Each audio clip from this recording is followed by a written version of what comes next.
G'day guys, this is Ellis Gelios reporting for the Purebred Reds, Adelaide United Fan TV, after a rather disappointing result away to Sydney FC this Sunday. We've gone down 2-1 in the end at Jubilee Oval in Sydney about half an hour ago. Really disappointing result. I want to talk about a few things. What probably makes me angriest about the game today, the performance, is the fact that if we had equalised in the last few seconds there, the dying stages in fact, and mind you we should have, it would have been a complete robbery on Sydney's part, because we did not deserve to get anything from that game. First half, absolute dog shit for me, really poor. Where to even start with it? Just the goal conceded pretty early on, and it was uncharacteristic of us. You know, we pride ourselves on having a solid defence, and we've gone 1-0 down pretty early there, and it just didn't look like it was going to recover at all in that first half. I want to talk about a few different aspects. So firstly, for me, I'm really unsure as to why we decide not to actually utilise corners by swinging the ball into the box and to play it short. But then you've got people like Elsie and Jakobsen retrieving the ball on the halfway line and hoofing it in. When you've got a corner that late on, what difference does it make? You're much more closer to the action. It's something you should be working on week in, week out. The delivery of corners and set pieces. Why are we always playing a short corner, in the 89th, 90th minute, but then we're happy to hoof it in from halfway when it's just so much lower percentage to do that. I really don't understand it for the life of me. Make sure you post any comments or questions that you have. I'll address them and announce them as soon as you post. There's really not a whole lot to even talk about today. It's just, it's not our day when Van der Linden, or whatever his name is, the Dutchman, has basically come in after being out for so long, and first thing he does against us, hits a free kick of that quality. Question marks over Izzo, I think, all afternoon for me. Didn't set up his wall adequately, and he's basically just been left standing in one spot watching the ball fly in. We go 1-0 down, and he just looked flat. The entire first half was really flat. What agitated me most about the changes that he made, and they were mainly good changes at halftime, he had to make some kind of a change because there was just no way that we were looking like we were in any kind of position to threaten after that first half display. I'm glad that he did make changes, but why? I need to ask the question now. Marty says it was De Jong. Yeah, his name just escaped me, sorry. So De Jong hitting that free kick after being out for so long. Anyway, what I was about to talk about is the fact that why has Ken also been signed to this team? And I don't say that in the respect that I thought he was, disgustingly bad today, because that's not really the case. But he didn't really get a chance, and it's starting to look like he gets dragged every week now. And for me, he was kind of looking like one of our more livelier players in that first half. Had a half chance early on. Was getting on the ball in advanced areas a lot in sort of the last 15 minutes of that first half, and then he comes off at half time. And it's like, I've got to ask the question, Marco Kurz, why have you brought Ken also to this football club when he's not getting a chance to perform? And I've actually been one of his biggest critics. So to hear it from me that I want to see more of him says a lot about the fact that he's not really getting the chance that maybe is owed to him. Anyway, he's taken off Ilso. For me, he should have taken off Vince-Leah because, we needed to go for some kind of a result today, and I don't think Vince-Leah added a whole lot, whether it was us wanting to try and sneak a result or really go for it. I think Ken also should have been given at least another 20 minutes in that second half. But anyway, he made a very good change by bringing Blackwood on at half-time. Usually you have to remember that Marco Kerr's waits till quite late to actually make changes. So I'm quite pleased that he was sort of spooked into action early on. Brought on George Blackwood, and we've seen George Blackwood in about 3 minutes turn into Lionel Messi. It's basically nutmeg the fullback. Won a fantastic penalty. Craig Goodwin takes the pen, very calm. Wasn't a convincing run-up, I have to admit, from Goodwin, but he slots it. Redmayne in the Sydney goal did guess the right way, but it had enough on it to find its way over the line and into the back of the net. Convert the penalty at 2-1. Lucky not to go down 3-1. Lafondra, I think, was advancing from an offside position, and the VAR intervenes. I want to know, firstly, why the referee isn't picking that up when he's clearly in a good enough position to see that it was offside. I'm just going to pause for a minute and read out some comments. So Marty Keogh, first of all, says we were flat. No question about it, Marty. You've got to admit, watching us tonight did not feel like we'd just beaten Melbourne Victory a few days ago. So it's worrying because, after beating our arch rival, you'd think if anything's going to spur us on to go on a bit of a run, get some results. Mind you, we've got 3 tough away games in a row, so not a good start in that regard. But yeah, just going back a few steps, you would have thought beating Melbourne Victory would have really primed us and had us up and about to go out and perform in a place where we usually do, away to Sydney. We usually do get results away when we play Sydney. So, we just looked flat from the beginning, and it was inevitable that we were going to go down and make life hard for ourselves quite early on in the game. Marty says we were flat. William Joseph Nemo says Vince Leah needs to go, and we need a striker and a number 6. So, I'll probably agree in the striker department there for sure. But with Mirko Boland coming back, if we were to get rid of Vince Leah this month, which we're absolutely not going to do, mind you, but if we were to do it, we would not be replacing him with anyone. Tim Tran says our captain needs to go to a better club. That's probably a little bit premature. It's one bad result and one bad performance. And yeah, you can say a whole lot about the fact that this season hasn't been consistent overall, but, that's a bit of a heavy remark. I don't think Izza needs to be going anywhere. I think, it wasn't just him that was culpable. It was a lot of other players that were culpable, and he was one of them today. He could have stepped up and done a better job himself. He was quite absent in that midfield, and particularly when it came to getting forward. So you can't just give him a free ride and say, after one bad loss that Izza has to move on. Just get back into talking about the game. So second half was, certainly a reaction, but it had to be. We had to expect some kind of reaction because it was such a dismal first half. And I don't even think Sydney were that great, let's be honest. It's not like Adam Lafondra had 3 or 4 really good chances in that first half. We were just poor, I think. And anyway, second half, there was an incident where Elsie should be really cleaning it up, but he's lost out with an aerial duel on halfway to a player that's shorter than him. Transition occurs and we almost concede. I'm not singling out Jordan Elsie, but it just goes to show that a lot of people were off today. Also, Izzo with his feet did not have a good day today at all. Just generally did not look himself, didn't look to be commanding his area in the box and or defending corners and set pieces. And ultimately, he was definitely culpable for that first goal. Didn't set up his wall accurately at all, and we concede from the resulting set piece. I'm really kind of a little bit bamboozled as to why it was so poor today. Don't really have the answers. Should he have kept Nathan Konstantopoulos in the team after the Melbourne victory display? I don't know. I want to hear what you guys think. I personally think he had no reason to change the team. Not going to bring in Mirko Boland, then I don't think there's any reason to change that team whatsoever. Anyway, if you've got any questions or comments, please pose them to me and I'll address them immediately. Should any of other change have occurred? Should Ryan Kiddo have come on much earlier than he did? These are all very relevant questions. So Yeah, I mean, it is what it is at the end of the day.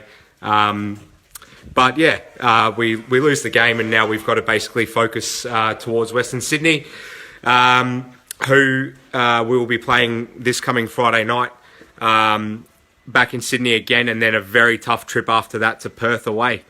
So it's now really the business time of the season. Could have picked up a result today, probably should have, but now it puts on added pressure against Western Sydney coming up this Friday night, where you feel like even a draw might not be good enough because Newcastle are going to have the opportunity to narrow the margin between us and them. We're going to finish in 6th at the end of this round. They're in 7th, but there was a bit of a margin, 10-point gap between the playoff spot and 7th place, and that looks like if we don't get a result away to Western Sydney, like it's going to diminish a little bit. So, or possibly anyway. A few more comments to read out. Sydney weren't that great. Only needed space and shots on target. Our crosses were shocking. Going to get onto that in a minute, Marty. Nick Heckmeyer, sorry if I've not pronounced that correctly. He says Consta should have started over Leah, as in Konstantopoulos. Yep, probably agree. Kiddo and Halloran needs to learn to shoot with power. Halloran's just been lacking that final polish all season long. He had those, 2 tap-ins against Brisbane Roar, which he finished off back in, I think, round 6 it was. But other than that, he's just been dismal when it's come to finishing off a lot of good attacking sequences that we've produced in games throughout this season. I just want to quickly talk about the crossing. I'm concerned about the fact that Nikola Miliuznic and Ryan Kiddo. Now, Craig Goodwin generally is quite good with his crossing, but he was off today. But I'm going to give him a bit of a pass because usually, he can cross the ball quite well. Certainly in comparison to a lot of other players in the A-League anyway. But look, Kiddo and Miliuznic, and Ryan Strain for that matter as well. Seriously, they haven't convinced me that they can cross a football better than me, and I'm not a professional footballer, far from it. I was playing Sunday League 2 years ago in a Sixers team, so I'm far from someone that's capable of consistently playing well in a football match, full stop, and yet we've got these professional footballers that can't cross a ball.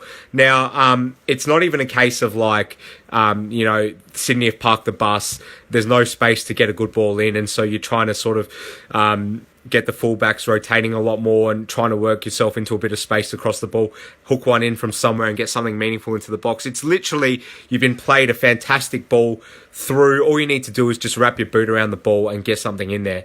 And yet these wide players that we've got still seem to struggle. The amount of deep overcooked crosses that I saw today when we're actually getting numbers into the box is worrying because, surely the overlaps are something that are integral in training. We work on them consistently, and yet you just see this absolute dog shit get produced here and there. It was similar against Wellington at home just before the victory game. So the crossing concerns me, and Craig Goodwin definitely wasn't good today in that regard as well. But like I said, generally he can put a pretty decent ball into the box. So I'm going to basically give him a pass and hope that he gets back into it. A few more comments. William Joseph Nemo says, I'm very, very mad at AFC. We need a striker come on board. Yeah, echo that, William. I think something will be done. I know that people at Adelaide United are working behind the scenes to bring in a striker of some form. That's the priority. So I think you'll see that happen eventually. Who is it going to be, or where are they going to be from? Are they going to be Australian based? No idea, because we hear different things all the time. And like I touched on in the previous show with Cassandra Trippietti, we just don't know which rumours are substantiated and which ones just have no substance to them whatsoever. Is Val writing articles to fill a quota at the Advertiser, or is he getting some kind of tip-off from somewhere? No idea. So, yeah, all we can speculate on is the fact that the club is trying to make something happen in regards to bringing in a fourth striker. Matt Round says, aside from Isaias and Goody, we lack top-end A-League quality.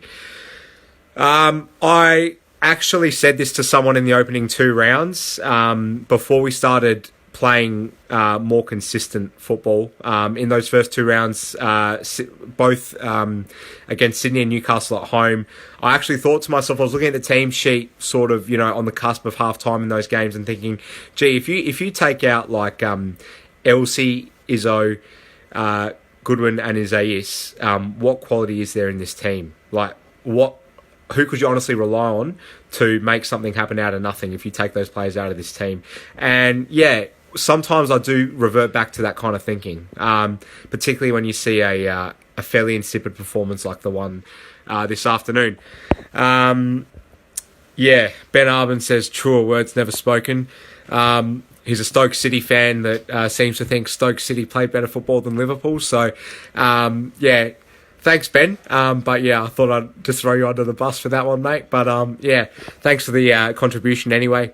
If you've got any other questions or comments, please feel free to make sure that you put them in this thread and I'll address them as soon as possible.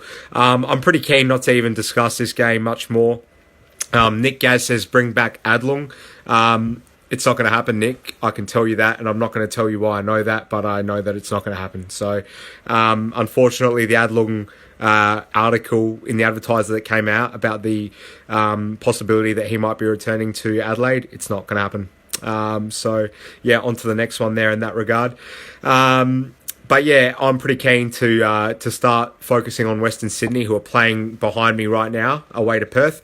But they've been really inconsistent all season. They've been absolutely dire at home, or whether you can call that their home or not is a different question altogether. But we do have them away in Sydney this coming Friday night. So I'm pretty keen to hear people's thoughts on what changes he should make to the team. Should Constantopoulos come back in if Mirko Boland's not at 90 minutes yet? Obviously we all want Mirko to be coming back in as soon as possible, but he only has played a very small amount of football since getting fit again. He played under a half in a youth team game. I think the youth team might have played the youth reserves in a hit out recently, and Mirko Boland did feature in that game ever so slightly. So is he match hardened and ready to come straight back in and be an integral player in our starting 11 when we really need to start picking points up? I don't know about that much, but he's definitely fit enough to be in contention to at least be on the bench. So you can expect that he'll be travelling back to Sydney next Friday night. Nick Hegmager again says, we should only cross with Blackwood or when an actual target man plays because our forwards, wingers can never get on the end of them anyway, as you addressed. When there's a fit Bubba in there, he sort of tends to create a little bit more havoc when we try and load crosses into the box. But you're pretty much bang on there.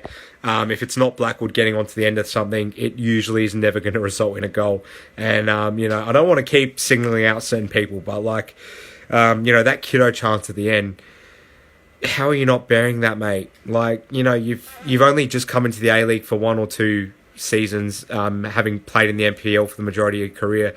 You've got to start making notice of yourself, outside of South Australia, and you're not going to get many more better chances than that at a professional level. It's come at you on a plate. Anyway, you've got to at least be making Redmayne work properly there, and at the end of the day, it just came to nothing, and it was very much consistent in what was happening throughout the entire game, which was people just feeding off crumbs when it came to service, and good service into the box, just not good enough at all. And like I said, the most disappointing thing about the result and performance today is that we didn't even make Sydney break a sweat, really, and they've beaten us quite comfortably without having to, in first gear. So, it's real disappointing. A few more comments. George Karamita says, Kiddo should have scored and made it 2-2. No excuses. Yeah, absolutely, George. You're spot on there, mate. I think one of your under-14s or under-15s this year with Adelaide Comets would be putting that one in the back of the net with a blindfold on. So, not great for Kiddo. Nick Heckmanger again, thanks for all the contributions, mate. Says, any news on Tonic potentially coming back? Replacement for Regan, perhaps? Yeah, now look, very interesting point. Thanks for bringing this up. So, obviously, Taylor Regan's exited the club. There's no clear third choice centre half now. Now, I'm going to take you back to the 2016-17 season when Ruan Tonjik had just departed after our championship winning year in search of regular first team football. I went to the game away at Melbourne City in the early rounds of that season during our title defence. Ru Tonjik was warming up on the sidelines, waiting to come on for Melbourne City. It was 2-1 at the time. They were sort of trying to see the game out against us. And Tonjik copped an absolute earful from some of the travelling away fans who were Adelaide fans. Now, that was the first I ever saw of people being unhappy with Ruan Tonjik for whatever reasons. Since then, there's been a bit of light shed on it, and I don't believe that it was that he left completely on amicable terms. We never really saw him in the first team setup. He was always very much pushing through in the youth team. He was probably the nailed on first player chosen in the starting 11 every week back then in the youth team. He was making great strides. Left for better opportunities when he signed with Melbourne City, and something tells me in the background that it didn't go down well, his departure from Adelaide. So as logical as it seems that he's now a free agent and really should be probably coming back home given that a spot's opened up on our list, I just question whether there's a bit of a murky storyline in the background about his agent or whatever it is having done something to upset the wrong people who are in charge of the recruitment behind the scenes at our club. So I think just wait and see with that one. Things always do settle down in this game, but certainly back then in the season that he'd left, there was something just well and truly not right behind the scenes. I think the positive thing in that regard is that a lot of people in terms of in the backroom staff have moved on since then. So hopefully, given that there's a lot of new personnel at the club now, Ru Tonjik, does look at us as a potential destination to come back to. We don't need to address whether he's good enough or not. He's most certainly good enough. In fact, I would even suggest that Ru Tonjik coming back to Adelaide United around this time now would be almost pushing one of Ellis or Jakobsen, because today was not convincing from either of those two. And Ruan Tonjik is a very solid centre-half. Just hasn't seemed to get along well with whoever his managers have been in the last two clubs that he's been at in City and Western Sydney. But I watched him a fair bit in the youth team when he was still with Adelaide, and I could tell you, back towards the start of 2015 that this kid was going to go on and do something special in his career. I'd love to see him come back. But yeah, nonetheless, thanks for bringing that one up, Nick. Matt Round says, wasn't the agency Kamau's dad? Yeah, so I've heard that. I'm not 100% sure about it, but I have heard that Ru Tonjik and Bruce Kamau both had Bruce Kamau's dad as the agent. I don't want to definitively say if that's the case or not because I'm not 100% sure, but I've heard that being murmured about in the past, and I've heard about the fact that Bruce Kamau's dad is not very fond of Adelaide United, and thus Bruce went to Western Sydney instead of coming back to Adelaide after leaving Melbourne City. So, is there more to that? I really don't know. It's just another whisper that you get out of the four walls of Adelaide, but is there a whole lot of truth behind it? I really don't know. But if both of those players now seemingly have had the chance to come back and rekindle their careers in their hometown, and neither of them end up doing it, you've got to assume that there is something untoward going on with Bruce Kamau's dad, the agent. So if he's not really keen on utilising Ken Ilso going forward, Marco Kurz, and he keeps using Ben Halloran as the number 9, which doesn't work. I'm sure Ben Halloran, if he had his way, would come out tomorrow and talk about how annoyed he is having to play in that role, because he's a provider. He works really hard, runs his guts out, tries to get on the end of everything. But at the end of the day, it's got to be him that's actually trying to provide service, not pick up scraps. And, when you're not good at finishing off chances as it is, when you're working with crumbs, then when you're feeding off crumbs, rather, then you're absolutely not going to be effective. And we've seen that with Halloran again today.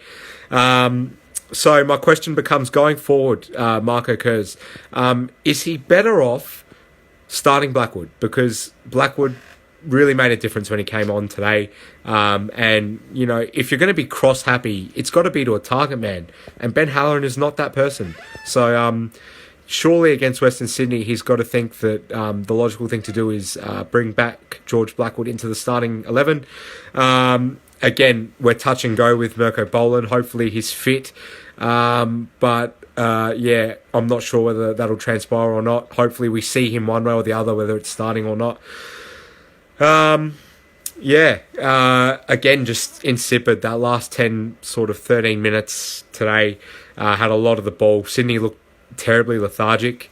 And yet, we just couldn't really carve out anything meaningful right up until that last opportunity that fell to Ryan Kiddo. There's probably a fair few players, in fairness, that you'd rather be on the end of that than Kiddo, but he should be doing better with that opportunity anyhow. But, you know, we had so much of the ball and just did so little with it, you know. After the after the penalty that we scored early in that half, it was just a case of us being pretty wasteful. And yeah, it's disappointing. It's very disheartening. After the 90-minute display against Melbourne Victory, you would have expected so much better today. But it is what it is. We drop 3 points, and just adds to the inconsistency that we've seen all season long with this team. You feel now like you just can't really trust the cattle that we have in the squad as it is at the moment, and that some kind of change has to be made in January in regards to just bringing in some manpower, because, you know, we've seen how, like, you know, against Brisbane Roar, all the way back in round 6, we were quite good, and, you know, if it wasn't for the late flurry from Raw on that day, we looked pretty comfortable in that game. Fast forward to Melbourne Victory the other day at Cooper Stadium. You know, you would have thought you were watching a different team than the one that you saw come out today against Sydney. So I really feel like the only way forward is to do some business very soon. Frustrating that we haven't heard or seen anything happen so far, because other clubs have gone on to bolster their squads and we're doing nothing. Who do you guys think we're looking at? Andrew Naboo's a rumour that never really took off, but there was a bit of a murmur coming out that Andrew Naboo's being looked at by a few clubs, one of them being us. I'd love that to happen. Andrew Naboo would be a fantastic signing, exactly the kind of player that we require. But why would he come to Adelaide if there's any other clubs in the A-League that are after him, aside from sort of a Wellington or a Mariners? Because I think other clubs will just offer him more.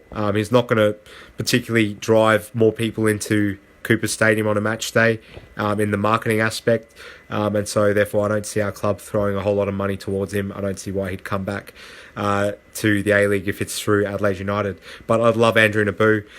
Fornaroli's another one, but let's be real, that's not going to happen. We're not going to get Bruno Fornaroli playing in an Adelaide United kit. If he does leave Melbourne City, he'll go to Perth. And if that happens, Melbourne City really have to look at themselves, because they are not getting the compensation that they probably is probably merited. If it's Andy Keogh that comes in for them in that swap deal. Obviously in the A-League you can't pay for transfers internally between two A-League clubs. So if Melbourne City want to offload Bruno Fornaroli for whatever stupid reason it is, that Warren Joyce has rocks in his head and is making him want to make this decision,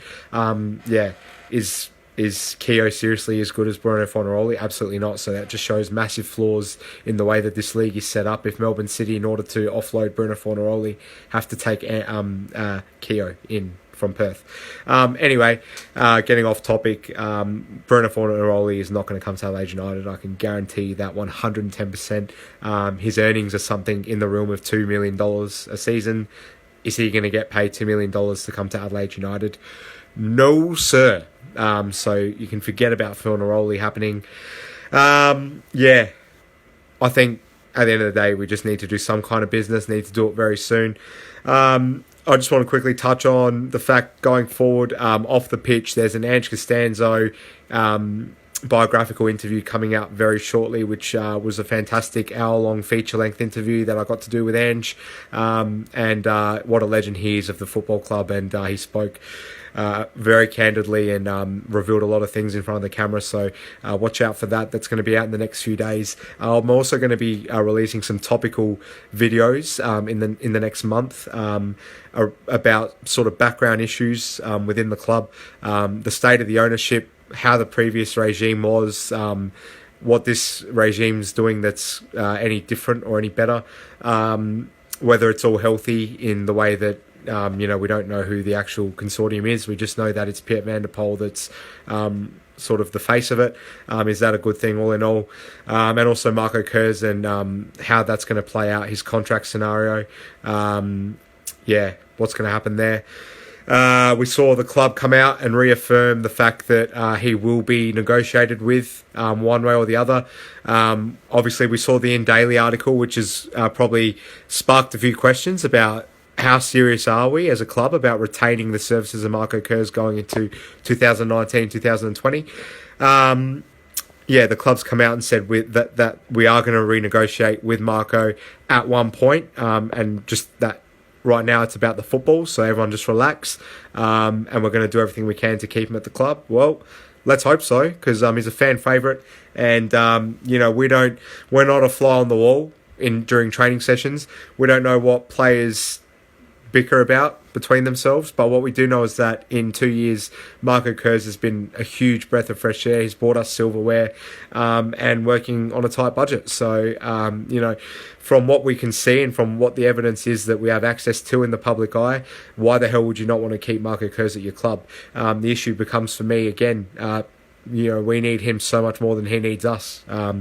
You look at the state of other clubs. So Brisbane Roar are one that spring to mind. They're going to be drawing up a shortlist very soon of managers that they're going to be looking at for the next season after recently parting ways with John Aloisi.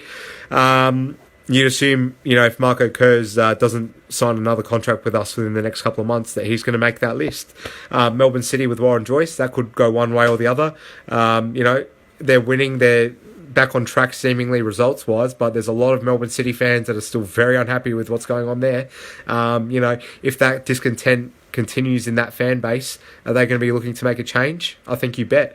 And Wellington, if they lose Mark Rudin, I'm not saying Marco Kurz would run off to Wellington, but what I am saying is that he's not going to be short of offers. So, I just feel like if we don't get our act together soon and start making the commitments that he wants us to make in regards to a bit of collateral for him to sign a new contract, then what are we waiting for? We're just waiting to lose him. That's the way I see it. Anyway, Western Sydney Wanderers coming up next Friday night. Huge game for us. Really, really hope that Marco sorts out a lot of areas of deficiency which we've seen on show today away at Sydney.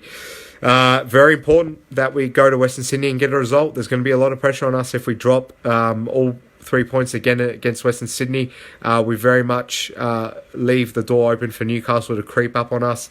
And then as opposed to looking forward and looking at the teams in the top four and how we can get ourselves comfortably into the top four and then maybe even look at a top two finish, as opposed to going in that trajectory, we're going to be looking over our shoulder and thinking about the fact that, a late, dire change in mindset when it comes to how we approach games and a lack of points that we pick up could end up ensuring that we don't make the finals, which would be an absolute travesty. Not a whole lot of good things to report after the Sydney FC game today. Personally, really, really disheartened after seeing it. Just haven't been able to string together a consistent run all season. And again, that's the story today. Is it going to get better against Western Sydney? Let's hope. At the moment, hope is all we've got. Make sure you tune in this week. I've got a very special guest on for the preview show, for the Western Sydney preview show. Like I said, heaps of other content out on its way as well. Is there something that you want us to focus on in particular? A particular topic that you want us to devote an entire video towards? If there is, write it in the comments now. Anything that springs to mind based on Adelaide United or even loosely South Australian football. if you didn't get the memo that was announced on the preview show that was just put out in the last couple of days with Cassandra, we did announce that we're going to be doing an NPL show during the A-League off-season, or a little bit just before the A-League season finishes is when it starts, but there will be an NPL show that we undertake in producing, which will be entirely focused on our NPL team, and a new episode every week devoted on the opposition look, where we have players and coaches on from oppositions to tell us about what's going on at their club and how they've performed in recent times against the Adelaide United youth team. You'll see a lot of familiar faces over the course of the season on the show, so make sure you get excited for that. That's in the works currently. But other than that, I don't have much more for you from tonight. Really disheartening game against Sydney. We didn't deserve to pick up anything out of it, to be honest, and we didn't. So, I can't really rant that hard because, you only get out what you put in, and we definitely did not really show up today, aside from a few small little patches in that second half. So, yeah, a lot of work to do still. It's clear that when you look at the Perths and the Melbournes, I know Melbourne stumbled against us, obviously, the other night, but when you look at those two teams in isolation, they are far superior to us at the moment, far more consistent. And again, the thing that really pisses me off is that we seem to do this kind of recruiting where it's not all focused towards having a strong starting 11. So what we do is we try and look at signing a few cheaper players who are not exactly, youth products, but they've been around the scene in the A-League, but they're not starting 11 players, but we put more money into securing those guys to make sure that we've got depth as opposed to a strong starting 11. Yeah, okay, I can see how that works when you start getting injuries and people being absent through Socceroos duty and whatnot, but the fact is it's a small season. It's only 23 games or whatever it is, or 27 games, I don't know, however many it is. You've only got one other competition that cuts into the A-League window, which is the FA Cup, and that finishes within the first month of the A-League starting. You can't really forecast to be getting that many injuries in an A-League season, and so is our approach when it comes to assembling a squad really an effective one, given that we don't angle our approach towards ensuring that we've got 11 really good players on the park, and less depth when it comes to getting injuries.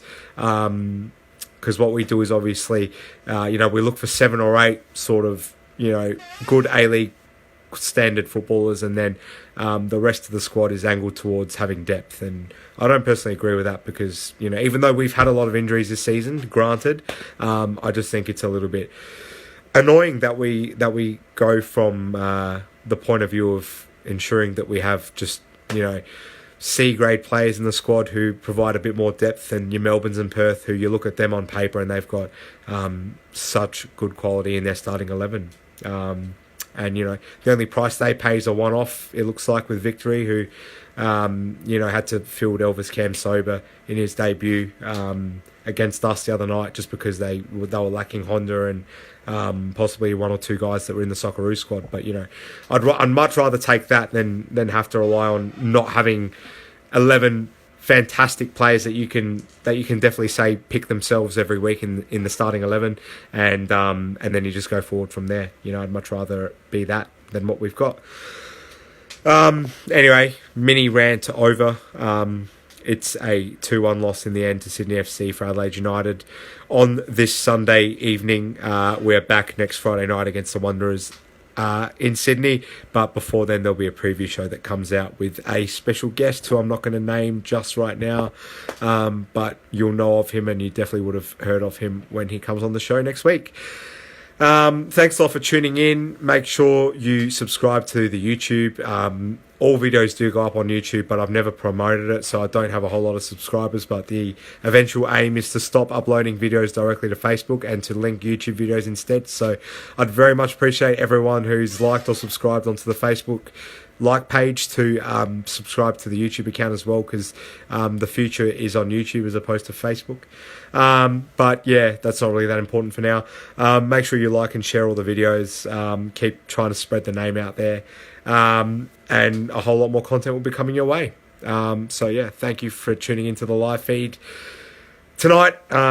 Sorry I couldn't bring you a slightly happier face. and a few more positive things to go off after the performance from the team. But it is what it is. Not a good enough package at all delivered by Adelaide United tonight. Performance poor, result poor. So we'll see you guys soon. Thanks so much for tuning in. Cheers, guys.